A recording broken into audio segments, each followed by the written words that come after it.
नमस्कार दोस्तों, कैसे हैं आप लोग। एसबी वत्स मेरा नाम है। इस सफ़र की शुरुआत 2002 दिसंबर में हुई थी।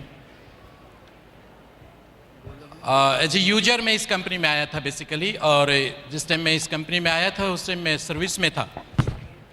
दिल्ली पुलिस में एक अच्छी ऑनरेबल पोस्ट पे था। क्राइम ब्रांच में मेरी पोस्टिंग थी। मेरी वाइफ को कुछ प्रॉब्लम रहती थी। काफ़ी डॉक्टर्स को दिखाया, कोई इलाज नहीं मिल रहा था। बहुत सारी दवाइयाँ उनको देनी होती थी। आप कह सकते हैं कि जिस परिवार का जो मेन पिलर है, अगर वो चारपाई पे होगा तो वो परिवार कैसे चलेगा। मेरे 2 बच्चे, मैं, मेरी वाइफ, फादर मदर गांव में रहते थे। ड्यूटी भी जाना होता था, मिसिज को भी संभालना होता था।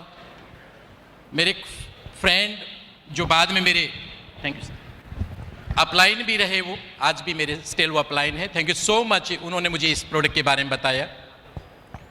उन्होंने जब इस प्रोडक्ट के बारे में बताया तो यकीन नहीं था कि ऐसा कोई प्रोडक्ट होगा। लेने शुरू किए, उनको रिजल्ट आया। There is no doubt, product ultimate है, वो रिजल्ट आएगा ही। आप लें, मैं लूं, कोई भी ले। काम करने का निश्चय लिया। मई 2003 में मैंने काम करने का निश्चय लिया, क्योंकि उससे मैं बहुत बिजी था। सुबह ड्यूटी जाने का टाइम होता है पुलिस वालों का, आने का टाइम नहीं होता। अक्सर मैं देखता हूं, अभी एफएलपी में बहुत सारे लोग आते हैं, वो कहते हैं कि मेरे पास समय नहीं है। मैं कहता हूं पुलिस वालों से ज्यादा बिजी कोई नहीं होता। उनका ड्यूटी जाने का टाइम होता है शाम को, जब सब लोग छुट्टी करके ऑफिस के लिए निकलते हैं, ऑफिस से घर के लिए निकलते हैं, तब वो फिक्स करते हैं कि आज रेड किस पे करनी है, आज किसको उठाना है, किसको ट्रैप करना है। रात को 12 बजे, 1 बजे, 2 बजे, 3 बजे में भी आप रात को आए, में भी ना आए। तो बहुत बिजी था। तो उसका एक हल था कि मैं अपनी छुट्टी लूं। छुट्टी लेके काम करना शुरू किया। 16 मई 2003 मुझे डेट याद है। मैंने ईएल भरी। मेरे बॉस ने मुझे बुलाया, क्या करोगे इतनी छुट्टियों का, 1.5 महीने की छुट्टी आपने अप्लाई कर दी है। मैंने कहा सर मुझे कोई काम करना है।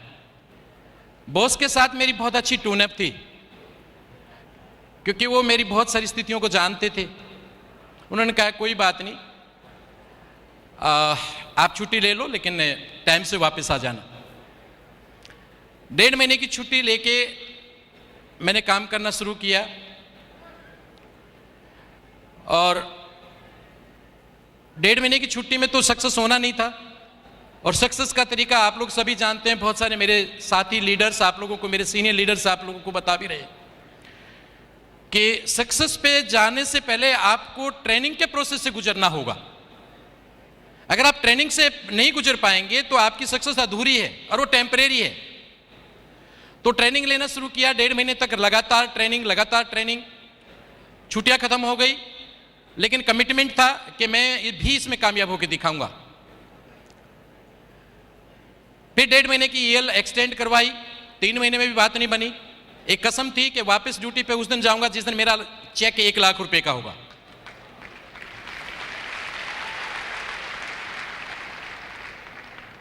फिर 1.5 महीने की छुट्टी एक्सटेंड करवाई। 4.5 महीने में मेरी कंप्लीट ईएल ओवर हो गई थी, खत्म हो गई थी। लेकिन मेरा अचीवमेंट अभी नहीं आया था। 1 लाख का चेक मेरा नहीं हुआ था, हालांकि मैं मैनेजर बन गया था। उसके बाद मैंने 2 महीने का मेडिकल दे दिया। मुझे याद है आज भी वो डेट। दिसंबर में मेरा चेक वो हो चुका था जो मुझे चाहिए था। 8 जनवरी को मैंने ड्यूटी अपनी ज्वाइन की, और 12 जनवरी का साइंड चेक था। वो 12 जनवरी का डिस्पैच चेक था जो मुझे 15 तारीख को मिला, और वो अमाउंट था 1,03,412 रुपए का। आफ्टर 6 मंथ मैं अपनी अचीवमेंट पे था। जो मैंने कमिटमेंट किया था अपने आप से, मैं वहां पे था। उससे अगले महीने मेरा चेक था 1,42,000, उसके बाद 1,72,000, फिर 2,05,000, कौन कहता है एफएलपी स्लो चलती है? कौन कहता है एफएलपी में देर से पैसा आता है? मेरा मात्र 10 महीने का इनकम 7,40,000 रुपए था। मात्र 10 महीने का इनकम था ये। कार प्लान भी मैंने वहां पे किया, सीनियर मैनेजर भी मैं वहां बन चुका था, और मात्र 10 महीने में मैं, शायद मुझे नहीं पता, बाकी रिकॉर्ड तो कंपनी के पास होंगे, बहुत कम लोग ऐसे होंगे जो 10 महीने में मैनेजर रिट्रीट क्वालिफाई करते हैं। मैंने मात्र 10 महीने में मैनेजर रिट्रीट क्वालिफाई की थी।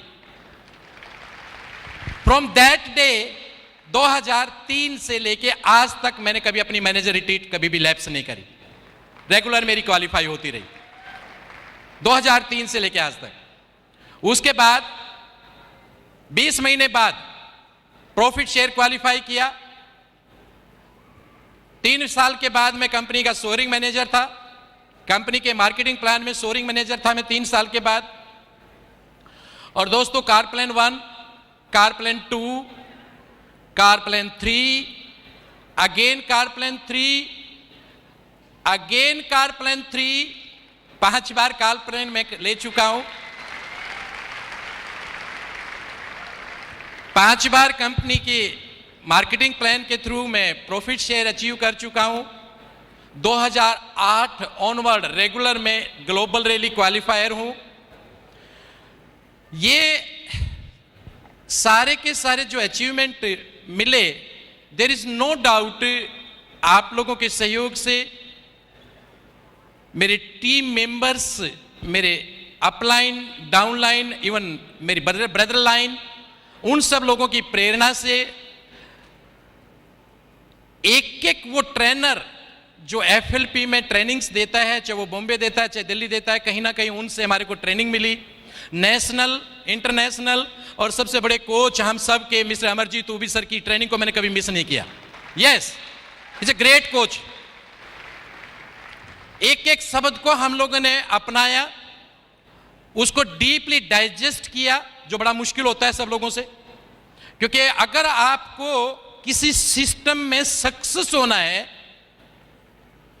तो आपको बदलना पड़ेगा, चेंज होना पड़ेगा।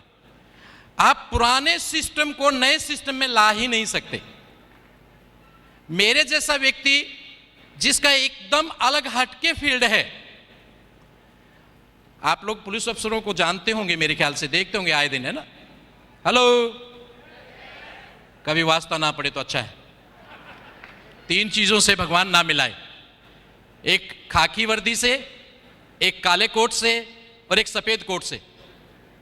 डॉक्टर, वकील और पुलिस वाला, खुशी में कोई नहीं जाता इनके पास। तो मेरे दोस्तों, क्योंकि इनका एटीट्यूड अजीब होता है, मेरा भी एटीट्यूड, क्योंकि मैं भी उस 25 साल तक उस जॉब में रहा हूं। Anti corruption branch, vigilance, crime branch, immigration, traffic police, ये सारी मेरी यूनिट रही हैं जिनके अंदर मैंने ड्यूटी की है। उस जॉब से इधर कन्वर्ट होना, एज वेल एज इधर सक्सेस होना, बहुत एक लंबी स्टोरी है दोस्तों। और ये एक टर्निंग पॉइंट है मेरी लाइफ का, आप इसको ऐसे कह सकते हैं।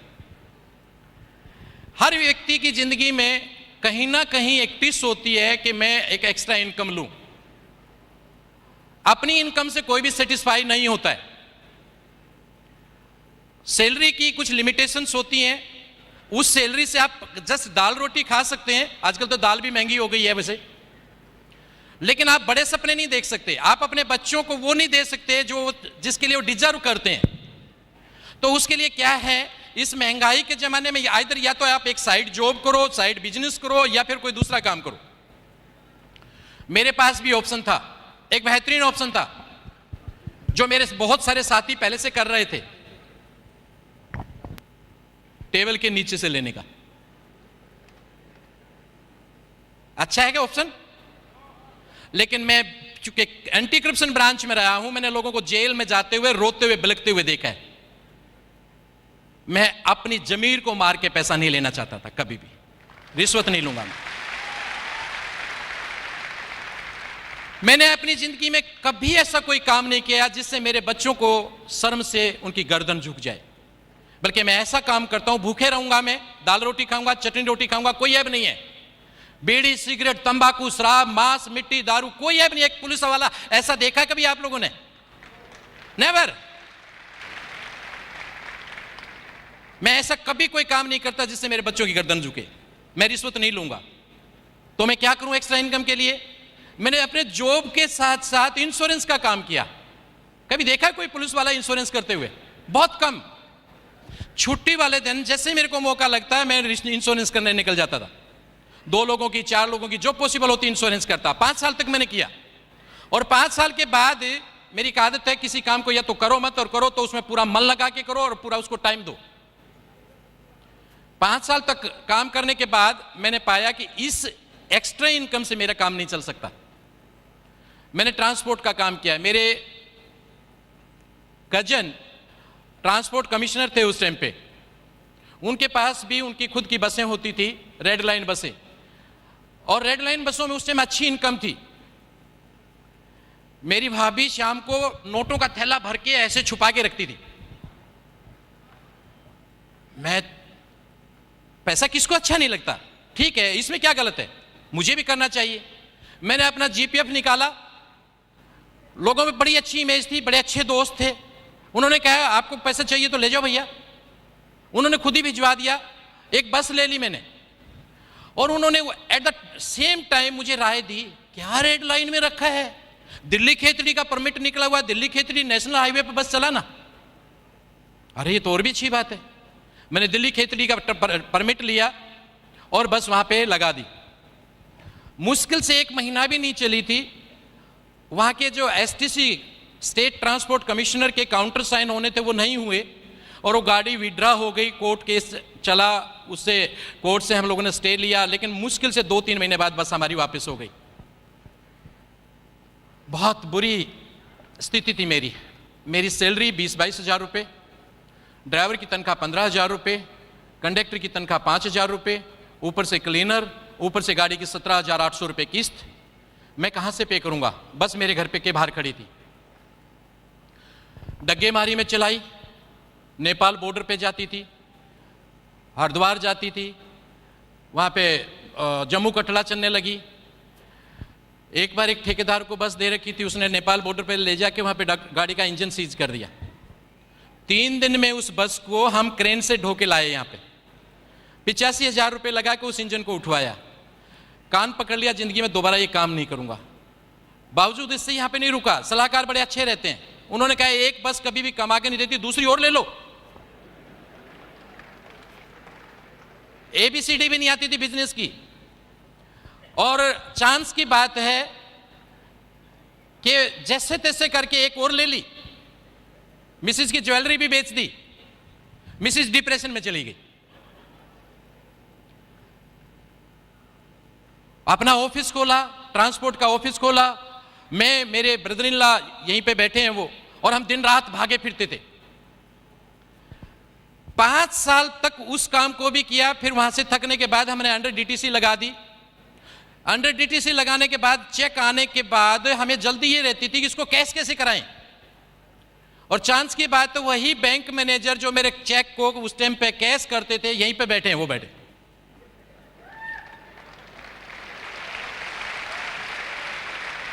Thank you sir, thank you. आपने उस टाइम मेरे को बहुत साथ दिया, लेकिन आज मेरा प्रॉमिस है मैं अब आपको साथ दूंगा।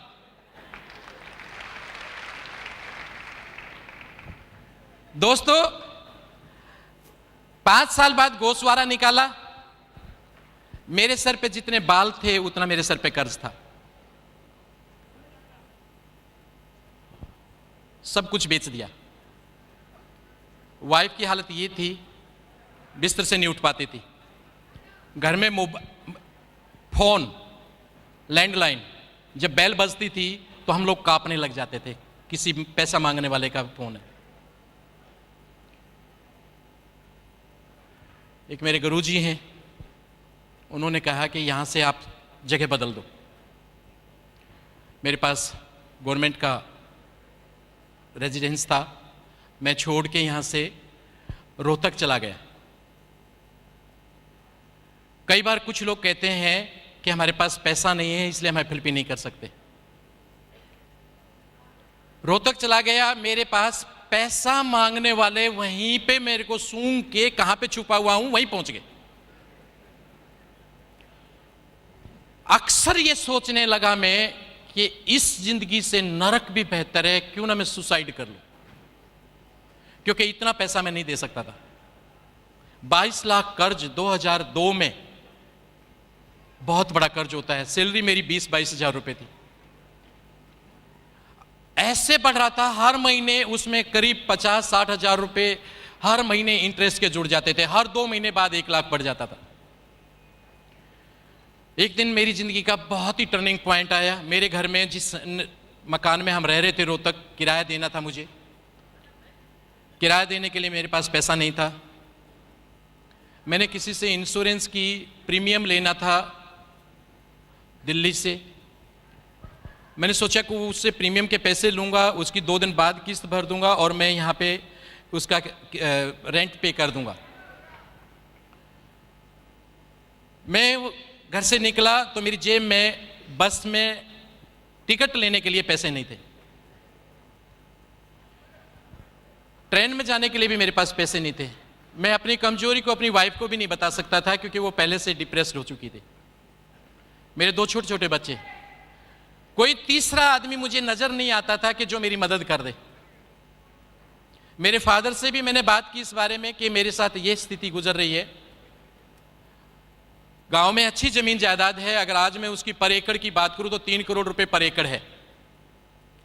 अकेला हूं, अच्छी जमीन जायदाद है। लेकिन पापा ने एक बात कह के मेरा मुंह बंद कर दिया, अगर मैं जमीन बेचूंगा तो गांव में बेइज्जती हो जाएगी, इज्जत खराब हो जाएगी। मेरे पास कोई ऑप्शन नहीं था। दिल्ली आना था, जेब में किराया नहीं था। घर से ड्रेस लगाई, ड्रेस लगा के बाईपास पे आया, ट्रक वाले को हाथ दिया और उसको कहा भैया मेरे को भादरगढ़ जाना। उसने ट्रक में पैसा देने की जरूरत नहीं, पुलिस वालों को कोई पैसा नहीं मांगता। भादरगढ़ आया, वहां से डीटीसी बस पकड़ी, बस अड्डा आया, वहां से पैसा लेके और किराए वाले को पैसा दिया। ये मेरी जिंदगी का आखिरी वो कदम था जहां से मेरे को उठना था।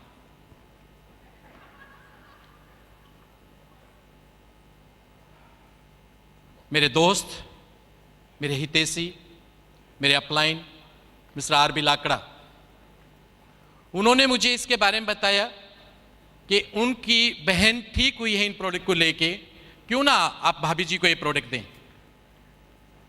मैंने उनसे प्रोडक्ट लेने के लिए 4805 रुपए भी नहीं थे मेरे पास। मैंने कहा देख भाई मेरे पास इतना पैसा नहीं है। उसने कहा कि कोई बात नहीं, पैसा आप थोड़ा बाद में दे देना, लेकिन ये प्रोडक्ट अगर आप देंगे तो उनको आराम आएगा। लेकिन सिंपल सी बात है, मेरे में बहुत विचार चले, इतने बढ़िया प्रोडक्ट है तो डॉक्टर क्यों नहीं लिखता? इतने बढ़िया प्रोडक्ट है तो किसी डॉक्टर ने क्यों नहीं बताया? आज तक तो नहीं सुना मैंने। पुलिस वाला एक्स्ट्रा सोचता है 2 कदम। उन्होंने कहा देखिए किसने बताया किसने नहीं बताया मुझे नहीं पता, लेकिन मेरे घर में रिजल्ट आया है। आप एक बार अगर ये दें अपनी दवाइयों के साथ साथ, उनकी हालत ये थी कि एक टाइम की भी दवाई मेडिसिन उनकी अगर मिस हो जाती थी, पल्पिटेशन बढ़ जाता था, मैं भी एडमिट करना पड़ता था। 12-12 गोलियां रोजाना खाती थी। गोलियों के भरोसे ही नींद आती थी उनको, वैसे नींद नहीं आती थी। मरे मन से लेके गया, पहले महीने उनको प्रोडक्ट दिए, कुछ आराम खास नहीं लगा। मैंने उनको बुलाया यार मेरे को पहले बहुत नुकसान हो रखा है, आप लोगों ने मेरे को क्यों यूज कर लिया? उन्होंने कहा चिंता मत करिए, थोड़ा समय लगेगा, आप पेशेंस के साथ लीजिए इनको। दूसरे महीने का भी लिया। तीसरे महीने बाद एक दिन बड़ा गजब का चांस हुआ। उस टाइम इमिग्रेशन में था मैं रेगुलर टाइम पे फोन करता था, आप अपनी टाइम पे दवाई ले लें क्योंकि मिस नहीं होनी थी वो। मैंने फोन किया कि आपने दवाई ले ली। उसने कही कि मैं दवाई नहीं ले रही और पिछले 7 दिन से नहीं ले रही।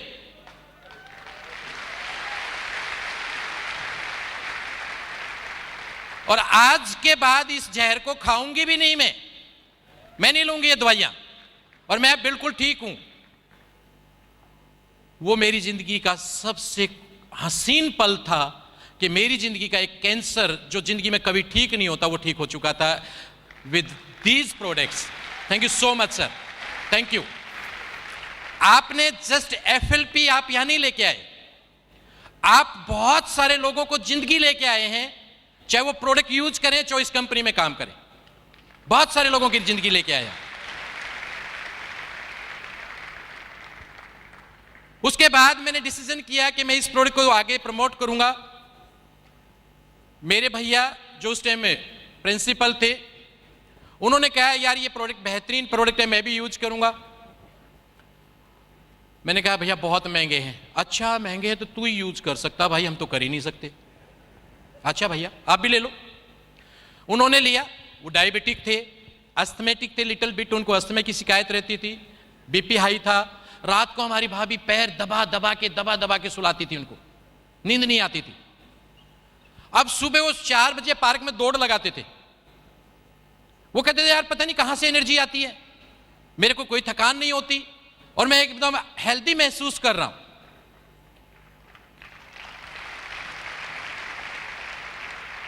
उन्होंने मुझे प्रेरित किया कि ये इतनी अच्छी चीजें हम दूसरे लोगों तक क्यों नहीं भेजते, ये तो बहुत अच्छी चीजें हैं, किसी को शिकायत नहीं आएगी, लोगों को आराम आएगा, लोग हमें दुआ देंगे। यहां तक कोई बिजनेस वाली बात भी नहीं थी।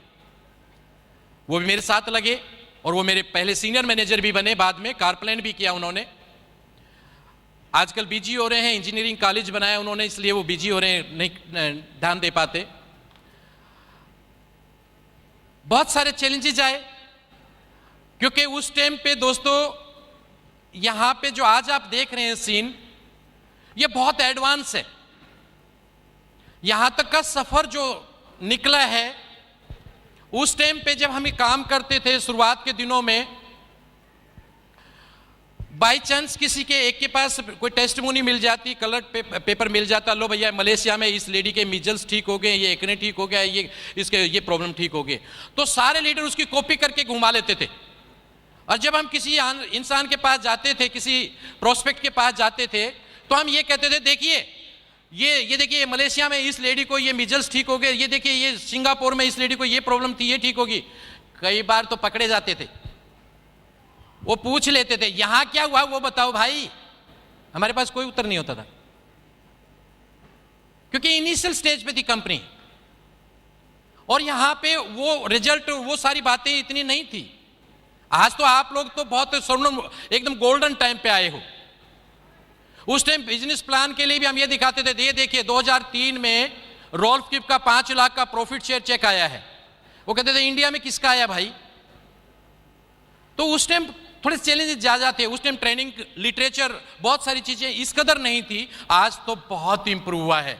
हमारे कंट्री मैनेजर साहब, मैं हमेशा सैल्यूट करता हूं इनको सर, एक एक चीज को इतने वो डीपली जाते हैं, आपको कुछ भी दिमाग चलाने की जरूरत नहीं, जस्ट उनको फॉलो कर लो जो लिटरेचर उन्होंने हमारे लिए तैयार किया है। और एक और आप लोगों को बताता हूं मैं, ये जो लिटरेचर जो आप लोग पढ़ते हैं पूरे दुनिया में किसी कंट्री में नहीं है,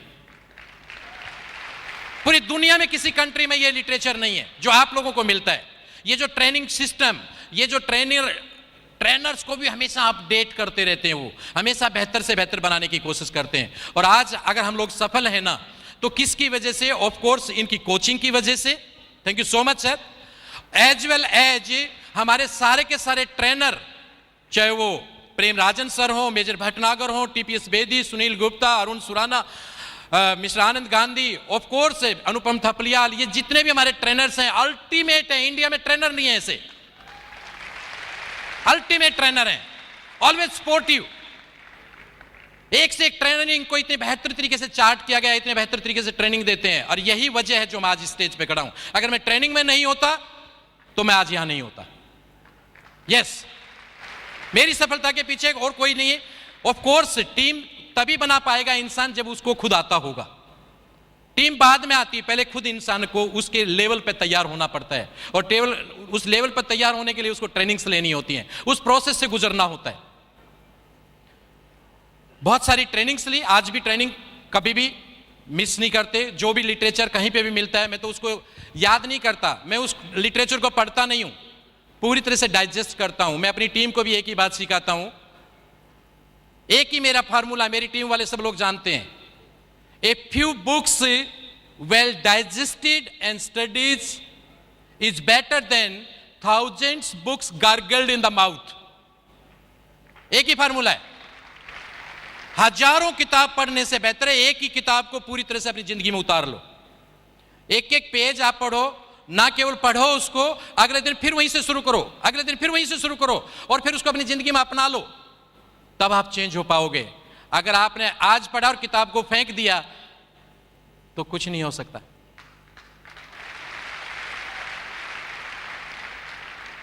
अब मुझे गेन करना था, सिंपल सी बात है, काम करने का डिसीजन लिया तो तीन ही फार्मूले थे। मुझे गेन करना है नॉलेज, तो रेगुलर ट्रेनिंग। मुझे गेन करना है अपने डिस्ट्रीब्यूटर को, मैक्सिमम डिस्ट्रीब्यूटर मैंने स्पॉन्सर करने हैं, अपॉर्चुनिटी सेल करनी है। अक्सर लोग खाली प्रोडक्ट सेल पे पूरा कंसंट्रेट करते हैं, लेकिन मेरा ये मानना है ये तीनों की तीनों चीजें आपकी बैलेंस चलेंगी। रेगुलर ट्रेनिंग, रेगुलर आपका टीचिंग या लर्निंग चलेगा। नंबर 2, आपको हमेशा ध्यान देना पड़ेगा कि आपको ना केवल प्रोडक्ट सेल करना है बल्कि आपको अपॉर्चुनिटी भी सेल करना है।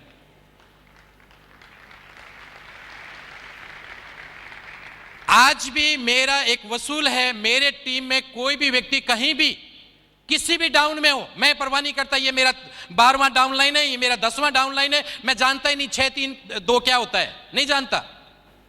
मेरा 15वां डाउन लाइन भी अगर मेरे को ये कहे मेरे को ट्रेनिंग चाहिए तो मैं बोलता हूं कब चाहिए, मैं आ रहा हूं। सिंपल, एक ही फार्मूला है। और मेरी टीम बैठी यहां पे, कोई भी ये कह दे सर मेरे को ट्रेनिंग नहीं दी, कोई भी, एक ही तरीका है मेरा।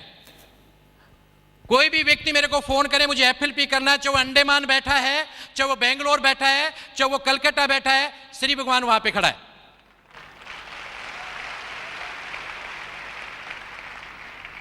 एक वक्त ऐसा था जब मेरे पास बस में देने के लिए किराया नहीं था, उस दिन को याद करता हूं। आज एक सप्ताह में या एक महीने में कम से कम 3 से 4 बार फ्लाइट की ट्रेवल करता हूं। Thank you sir. कम से कम 3 से 4 बार फ्लाइट की ट्रेवल करता हूं। यह दिन दिया एफएलपी ने, यह दिन दिया मेरे को इस अपॉर्चुनिटी ने।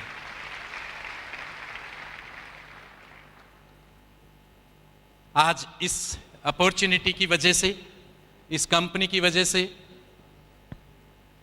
मेरी टीम के लोगों की मेहनत की वजह से आज ये अचीवमेंट मुझे मिला है।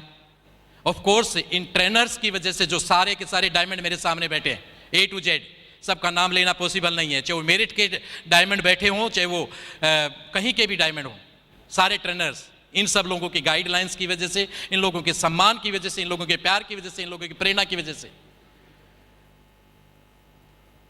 पुलिस में जब था मेरे पास एक लंबरेटा होता था, स्कूटर, रिपेयर होना भी बड़ा मुश्किल होता है। लंबरेटा स्कूटर देखा आप लोगों ने किसी ने? हेलो। और मुझे यकीन था कि आज तक वो बदल भी नहीं पाता, क्योंकि रिश्वत में लेता नहीं और 1 नंबर से मेरा काम नहीं चलता। मैंने अपनी जिंदगी की सबसे महंगी कार खरीदी, और वो भी कैश खरीदी, Audi 6, जो हर इंसान का सपना होता है।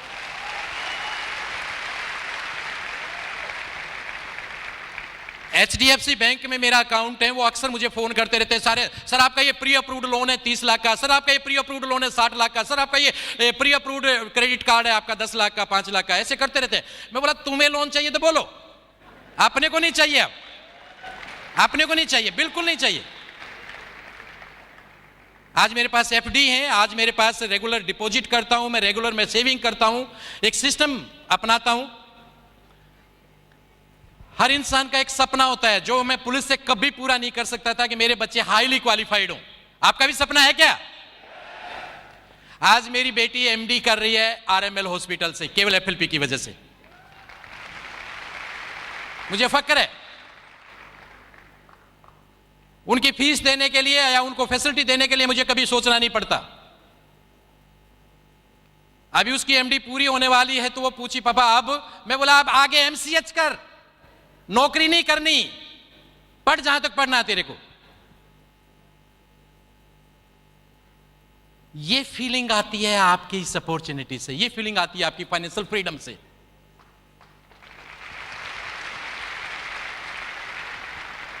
क्या मैं पुलिस में होता तो ये मिलता मुझे? क्या मैं ऐसा कर पाता? बहुत सारे बैठे हैं आप लोगों में जो नौकरी कर रहे हैं कहीं ना कहीं, बोलिए एक बार दिखाइए तो सही मुझे अपना हाथ। कब छोड़ रहे हो? प्लीज अपने आप पे विश्वास करो पंकज जी।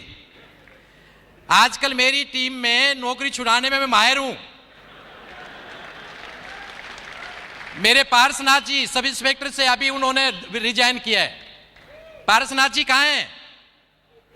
ये खड़े। अभी सब इंस्पेक्टर से इनको वीआरएस दिलाया। नौकरी छुड़ाने में माहिर हूं भैया, किसी को छोड़नी हो तो मेरे पास आ जाना। और जिंदगी भर अगर गुलामी करने की आदत पड़ गई है तो मैं क्या करूं? मजबूरी है, हमने नौकरी की क्योंकि हमारे पास सेकंड ऑप्शन नहीं था। लेकिन इससे बेहतर अपॉर्चुनिटी पूरी अर्थ पे नहीं है, ये मैं गारंटी से सील लगाता हूं।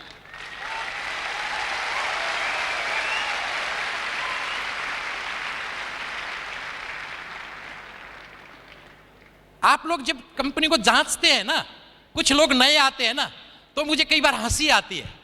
सर ये कंपनी कैसी है, सर इसका बिजनेस कैसा है, सर ये कंपनी भाग तो नहीं जाएगी, सर ये कंपनी क्या है। मैं इसके बारे में भी बता दूं आप लोगों को। क्राइम ब्रांच में था, मैं स्टाफ ऑफिसर था मिस्टर रंजीत नारायण का। स्पेशल सीपी क्राइम थे वो, स्पेशल सीपी क्राइम थे। बाद में उनकी भी बताऊंगा मैं कहानी। मैंने जब उनको इस कंपनी के बारे में बताया, मेरे प्रोडक्ट यूजर हैं वो, आज भी यूजर हैं, तो उन्होंने कहा, जिस टाइम पे एक वक्त ऐसा आया था कि जब मैं बहुत ज्यादा पागल हो गया था इस सिस्टम के लिए, तो उन्होंने कहा एक काम कर, क्योंकि मैं क्राइम ब्रांच की इकोनॉमिक ऑफेंस सेक्शन में था, जहां पे ऐसी कंपनियों के खिलाफ रोजाना केस रजिस्टर करते हैं। Economic offence section Qutub hotel में है, कभी जाने का मौका लगे तो वहां पे भी देखेंगे, मेरा नाम भी वहां पे लिखा होगा। वहां पे मैं ऐसी कंपनियों के मानसून सेशन में एक विधेयक आया था कि ऐसी कंपनियां जो लोगों का पैसा लेके लूट के भाग जाती हैं, ये सारी की सारी फेक कंपनियां होती है, सारी नेटवर्किंग कंपनियां, उस टाइम पे बहुत बड़ा वो प्रॉब्लम चला था, इनको सबको बंद किया जाए, इनके खिलाफ सर्विलेंस हो, इनके सारे के सारे ए से लेके जेड टोटल पेपर्स को चेक किया जाए। और 297 कंपनियां उस टाइम बंद हुई थी, 297 कंपनियां बंद हुई थी। आज भी वो फाइल अभी भी चल रही है, बहुत सारी कंपनियां आगे बंद होनी है। इस कंपनी को भी हमने जांचा था। एथिक्स, आप तो खाली एथिक्स समझ को जानते हैं, एथिक्स किस किस लेवल पे होते हैं। आप लोगों को तो सिर्फ इतना बताया जाता है भाई कि एथिकल कंपनी है। एथिक्स एक तरीके से नहीं होते, उसके हर एंगल से जांचा जाता है। गवर्नमेंट रूल को देखा जाता है, पॉलिसीज को देखा जाता है, इंडस्ट्री को देखा जाता है, उस कंपनी के उसको पॉलिसी को देखा जाता है, उसके प्रोडक्ट की ऑथेंटिसिटी को देखा जाता है। उसके 12 एंगल से हम उसको जांचते हैं, पूरे 12 एंगल से उसकी कंप्लेंट्स को जांचते हैं, इसकी कंपनी के खिलाफ कंप्लेंट कितनी है, ऊपर से लेकर नीचे तक सब कंपनियों के नाम थे। एक डिपार्टमेंट आपके देश में ऐसा है जिसके कोई ऑडिट नहीं होता। एक ऑफिस ऐसा है आपके देश में जिसका कोई ऑडिट नहीं होता, जिसके खिलाफ कोई कंप्लेंट नहीं होता है। कौन सा बताओ? नो नो नो नो, उसका कोई ऑडिट ही नहीं होता, बताइए। नो, राष्ट्रपति भवन। राष्ट्रपति भवन का कभी कोई ऑडिट नहीं होता, उसके खिलाफ भी कंप्लेंट है, लेकिन एक कंपनी के खिलाफ कंप्लेंट नहीं है, वो है फॉरएवर लिविंग प्रोडक्ट।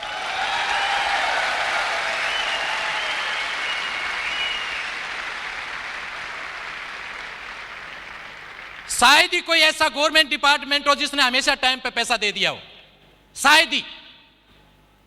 कितना भी ऑथेंटिक डिपार्टमेंट क्यों ना हो, कितना भी सिस्टमेटिकली डिपार्टमेंट क्यों ना हो, लेकिन 2 बार तो पैसा लेट होता ही होता है। 31 मार्च को और 31 सितंबर को फाइनेंशियल क्लोजिंग होता है, 6 मंथली और ईयरली, तो 2 बार तो पैसा लेट होता ही होता है। सैलरी क्या कहते हैं पंकज जी? एक कंपनी दुनिया में ऐसी है जिसका पैसा लेट नहीं होता, वो है फॉरएवर लिविंग प्रोडक्ट।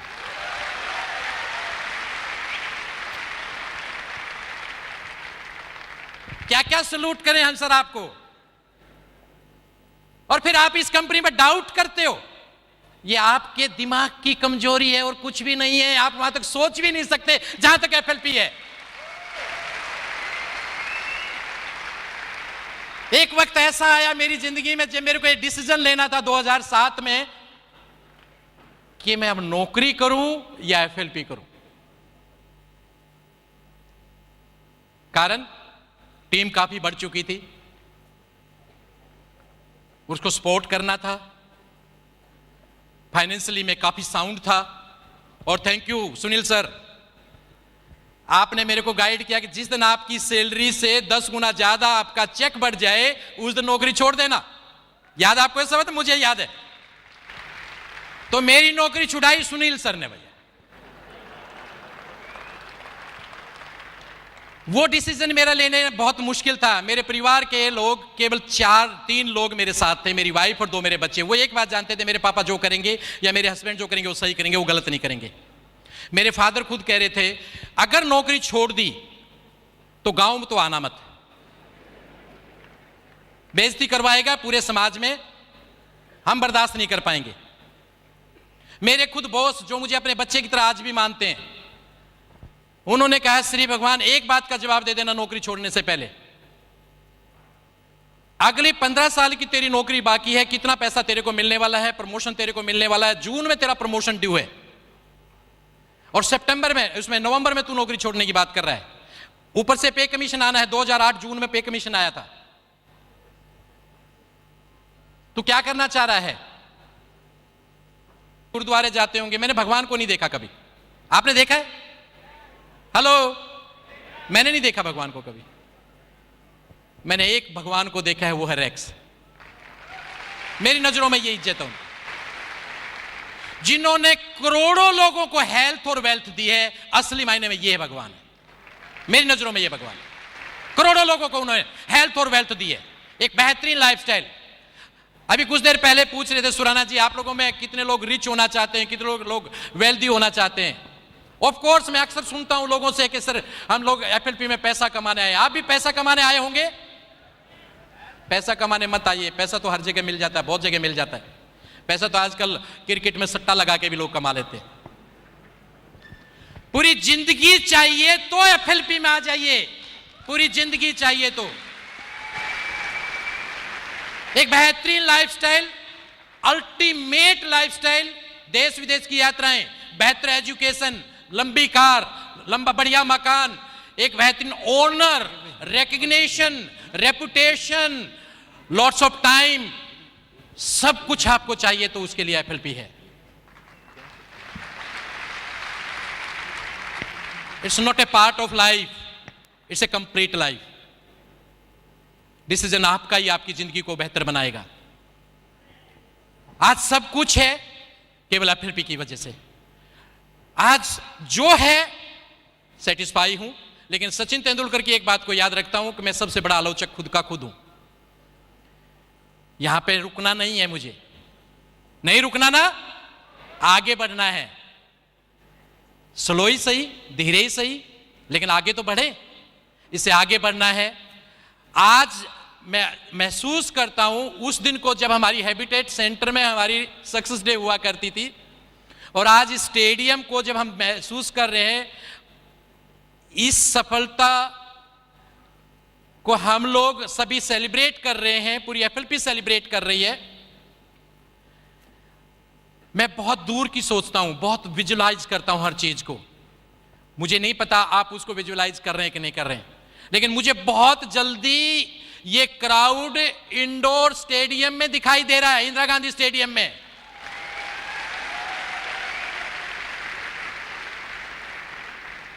आपको दिखाई दे रहा है क्या? ये छोटा नहीं पड़ गया हमारे लिए? हम बहुत जल्दी इंडोर स्टेडियम में जाने वाले हैं। ये आज मेरी बात को याद रखिएगा।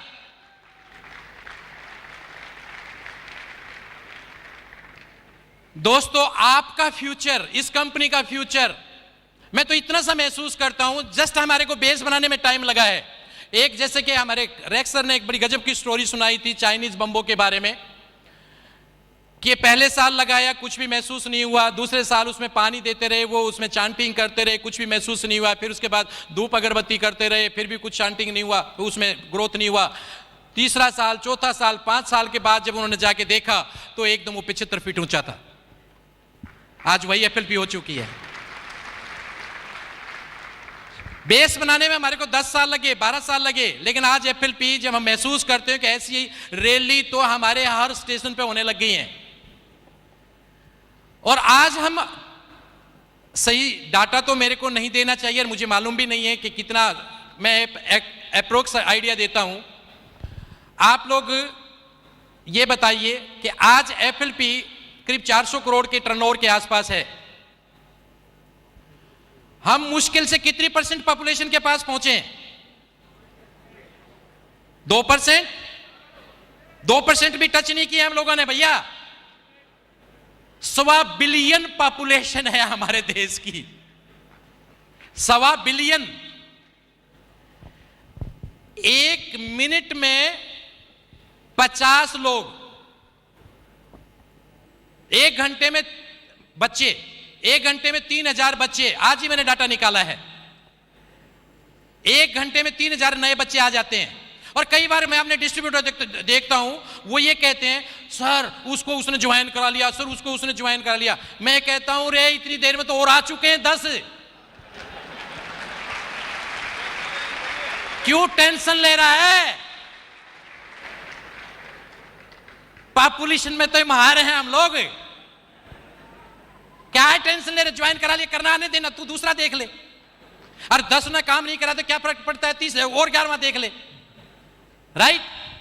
तो दोस्तों, सबसे पहले आज इस सफलता के लिए मुझे यहां पे खड़ा होकर 2 बात बोलने के मौका देने के लिए सबसे पहले मैं दिल से धन्यवाद करना चाहूंगा अपने कंट्री मैनेजर का।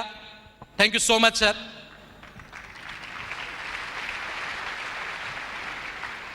ऑफ कोर्स कंट्री मैनेजर साहब के पीछे एक मजबूत टीम है, जो हमारे सारे के सारा स्टाफ, चाहे वो बॉम्बे स्टाफ हो, दिल्ली स्टाफ हो, जो हमारे को बैकबोन है, हमारे को हर चीज को प्रोवाइड कराने में, फैसिलिटी देने में वो हमेशा मुंह पे स्माइल लेकर तैयार रहते हैं। वो हमारे को कभी भी वो डिसहर्ट नहीं करते। FLP स्टाफ कैसा है हमारा? रैक्स की पिक्चर दिखाई देती है उनमें। हमारे FLP स्टाफ में भी रैक्स और मिस्टर अमरजीत उबी की पिक्चर दिखाई देती है, क्योंकि कभी भी याद रखना, अच्छाई या बुराई ऊपर से नीचे आती है, नीचे से ऊपर नहीं जाती। तो ये ऊपर से नीचे आता है, राइट? तो मैं बहुत आभार प्रकट करना चाहता हूं उन लोगों के लिए, ऑफ कोर्स सभी ट्रेनर्स के लिए, इसके साथ साथ उन सब लोगों के लिए जिन लोगों ने जाने अनजाने मेरे ग्रुप से या मेरे इस अचीवमेंट के लिए या मेरे साथ मिलके काम किया, मेरी टीम के ईच एंड एवरी व्यक्ति के लिए, मेरे सारे लीडर्स के लिए, एज वेल एज यस उस हर व्यक्ति के लिए जो इस FLP में काम कर रहा है, उसने भी जाने अनजाने मेरे किसी आदमी को मोटिवेट जरूर करा होगा किसी न किसी दिन। Thank you so much.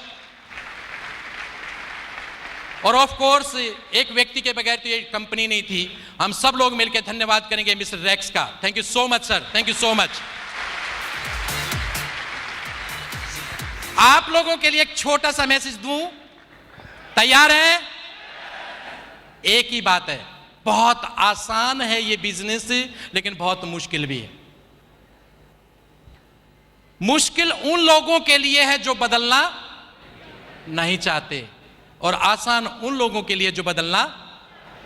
Are you ready to change? Are you ready to change? आपको सिस्टम के अकॉर्डिंगली अपने आप को चेंज करना पड़ेगा। सिस्टम आपके लिए नहीं बदलेगा।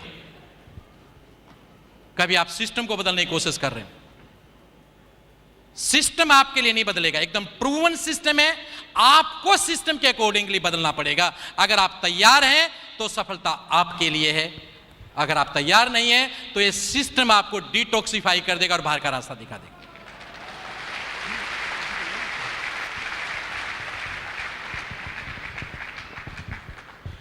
समय बहुत कम है, पूरा दम लगा दो तुम। कुछ लोगों को मैं जगाता हूं, कुछ लोगों को जगा दो तुम। Thank you so much, thank you.